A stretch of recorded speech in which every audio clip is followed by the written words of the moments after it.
Good morning, students. Today we are going to continue with part 2 of the Bishop's Candlesticks. And as we have understood in part 1 that the convict was provided food by the bishop and their conversation was on when the convict had asked the bishop about him and had also laughed at him by saying that is he a man of God? On saying this, he also wants the bishop to know about himself, and therefore he had asked him a question if he knew who the convict was.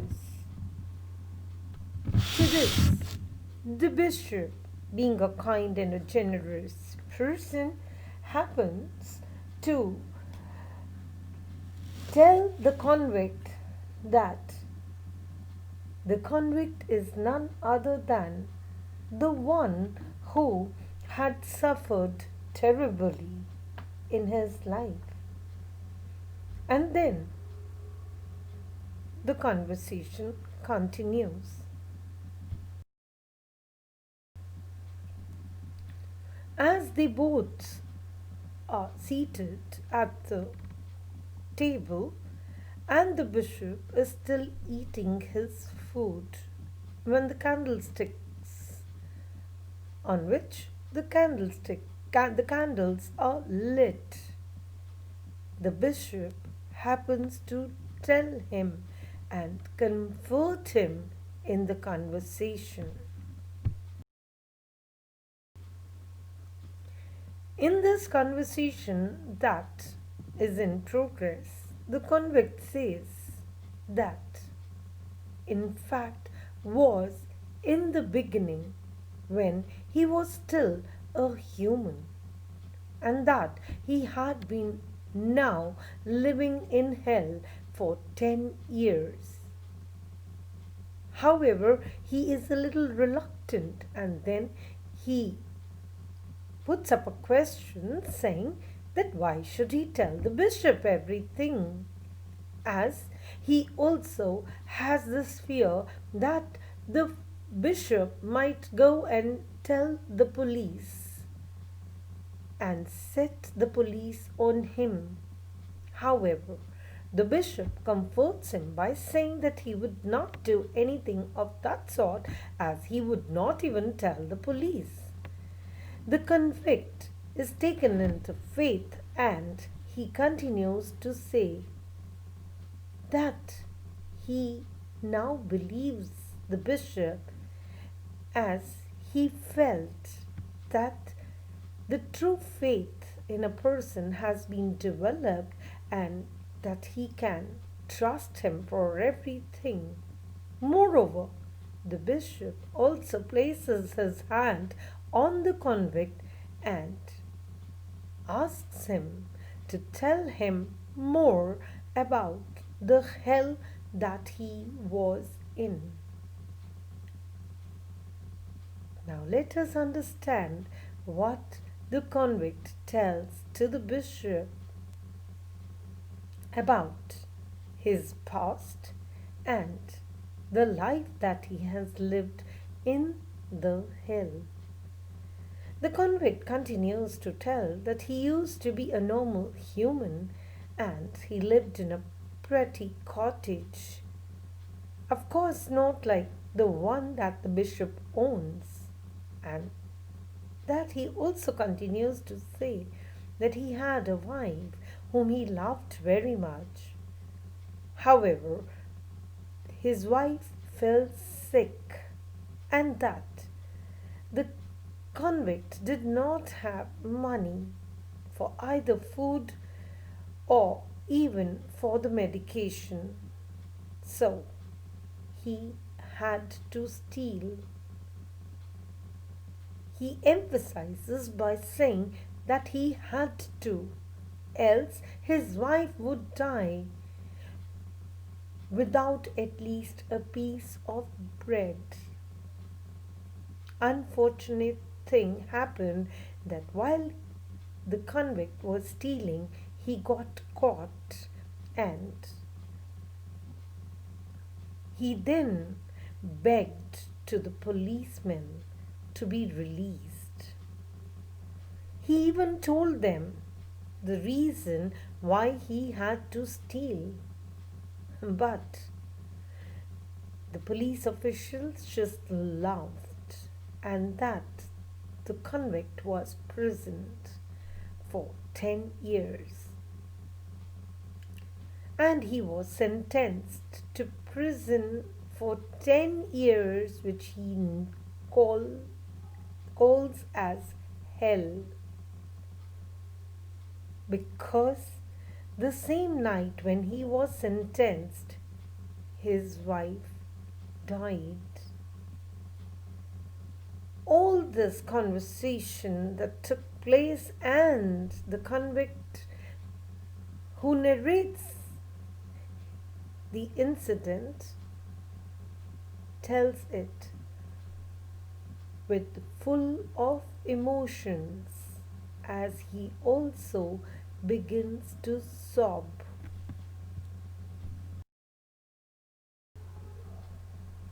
The convict says that he was chained up like some wild animal in the prison, and all the prisoners were beaten there, and that they were even fed with filth.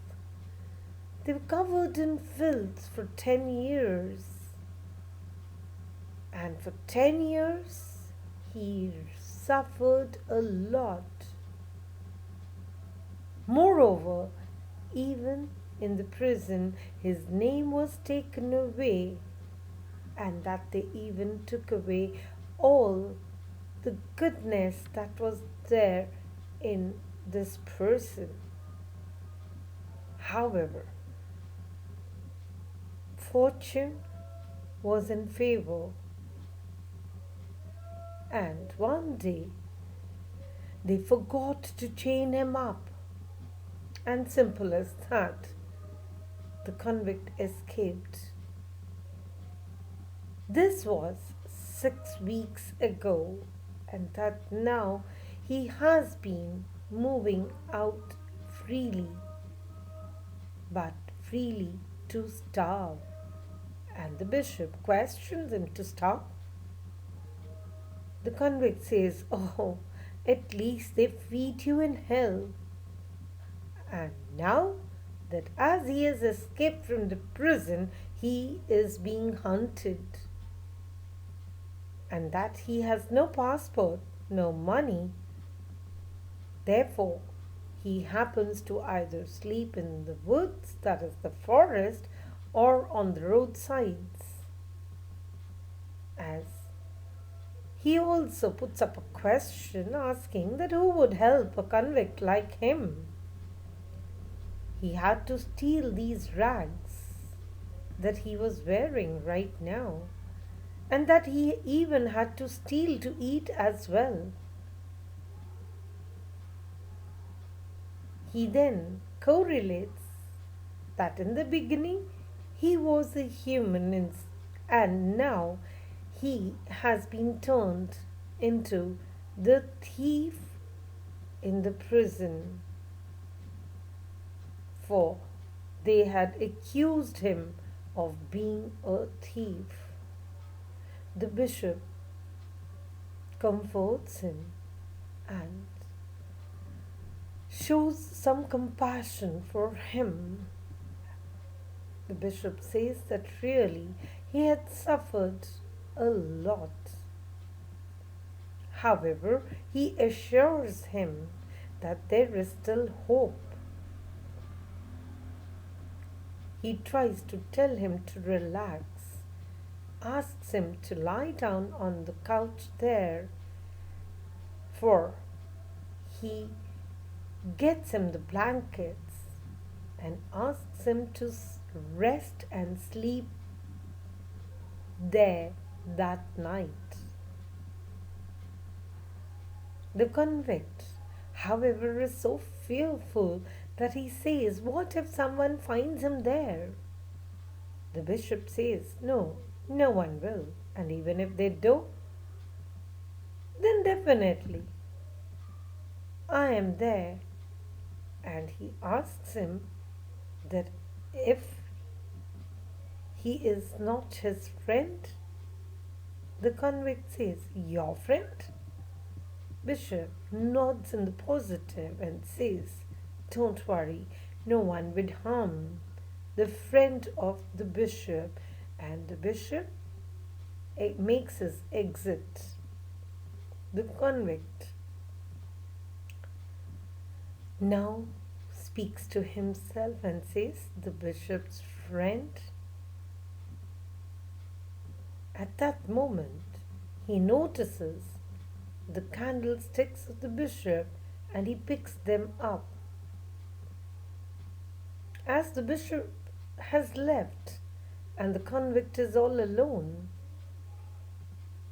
he happens to weigh with his hand the candlesticks and then speaks to himself, saying, "Silver."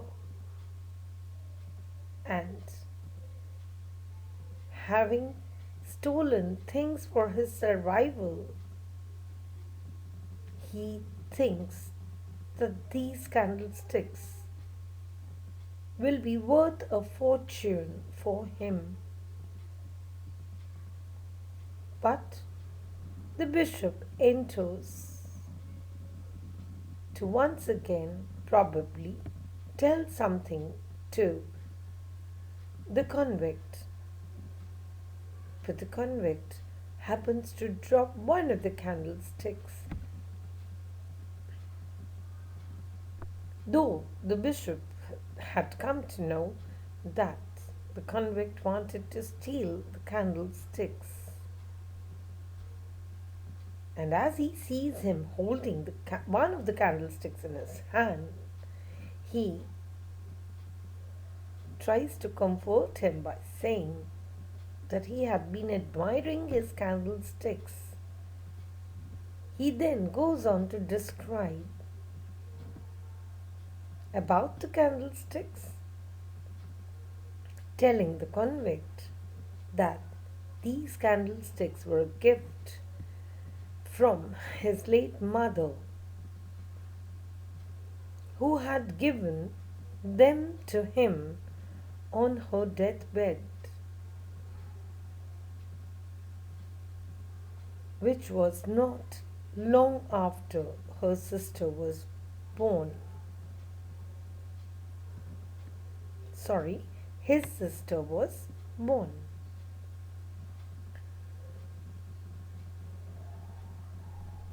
The mother at that time had made the bishop to promise never to part with the candlesticks.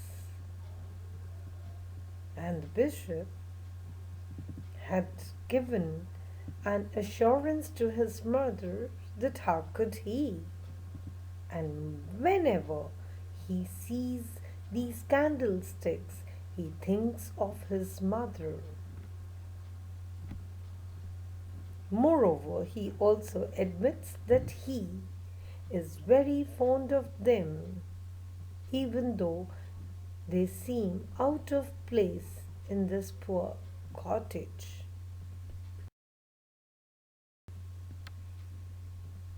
The bishop and the convict, they both look at the candlesticks in silence, and the convict with a smile, the bishop with the look of longing. The bishop says that now, as your bed is ready, would you like to sleep? The convict says, "Yes, yes, but look," and he asks a question to the bishop as to why is he being so kind to him, and probably thinks that the bishop wants something from him. So he asks another question as what did the bishop want from him? However, the bishop just replies by saying that he wanted him to just have a good night's rest. So, sleep, my friend, is what he says before he happens to leave the room.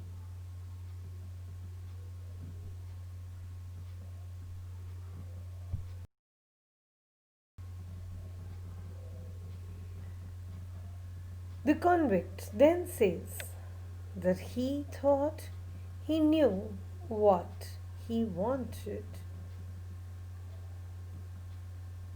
as the bishop only wanted to save him and to save his soul. He then tells him not to bother, and that he also says that he wanted nothing to do with the church or his God. The bishop says, "That is a pity, my son, but please, for now, the convict, he must just rest." The convict finally lies down and the bishop leaves. The convict says to himself that he could start his life anew with these candlesticks, as he is sure that they are worth hundreds. And the old man, however, had said that he was quite fond of these candlesticks, as his mother had given them to him. "He had been very kind to me," is what the convict says. And he then thinks all to himself that will his fellow convicts not laugh at him if they happened to see him being so soft? Moreover, if he waited around till morning, the old man will only begin his preaching again, and that the convict thought that he would take those silver beauties and leave immediately. And the convict makes his exit with the candlesticks hidden in his coat. Dear students, we are going to continue with part 3 of the bishop's candlesticks in the next class. Thank you.